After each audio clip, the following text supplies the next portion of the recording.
లేదనగా అయ్యయ్య మీరు ఇచ్చినట్టయ్యా పవన్ డబ్బులు ఇప్పుడు అడగలేదు. ఎరువులు తీసుకుని అప్పుడు దిక్కులేదు. ఉన్న బాగా ఖాళీ అయిపోవాలి. అయ్యా వరదలొచ్చి పంటంతా నాశనం అయిపోయిందయ్యా.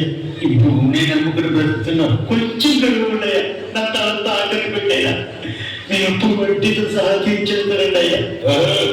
ఈ మాట చాలా జరిగిపోయాడే. బయలుదేరా.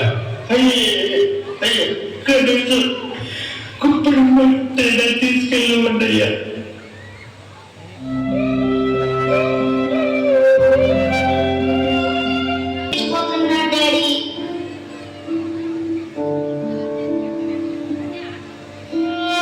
భవిష్యత్తులో నేను ఉండకపోవచ్చు సార్. పురుగుల మందులు నేను చేస్తున్నాయి సార్. అర్ధరాత్రి ఉంటాడు, రాకాసారి కేకలు వేస్తుంది. పెట్టుబడి పెట్టడమే కానీ రాబడి తెలియని జీవితం సార్ కనుమరుగైపోతుంది. ప్రకృతి పనికి మొదటి పని రైతే సార్. ఈ టీవీ వాళ్ళకి, రాజకీయ నాయకులకి మా బాధలు వీడియో పెట్టుకోవాలి, మా క్షమంతో సెల్ఫీలు కావాలి. పండించేవాడు ఎట్టి పదనేస్తాం. అన్నదాత అన్న అన్న ఇష్టపడే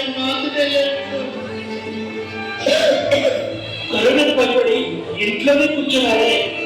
మరి మేము చేతిలో ప్రాణాలు పెట్టుకుని అది మట్టిలో పెట్టుకుపోతే ఏం తిని బ్రతికేవారు సార్.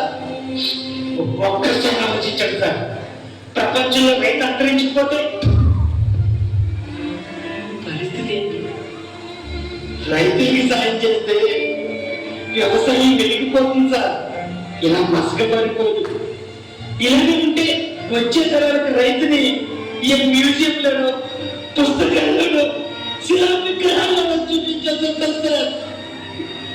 మీకు దండం పెడతా. భూమి ఆకాశం ఉన్నంత వరకు రైతుని ప్రజలనివ్వండి మహాప్రభు.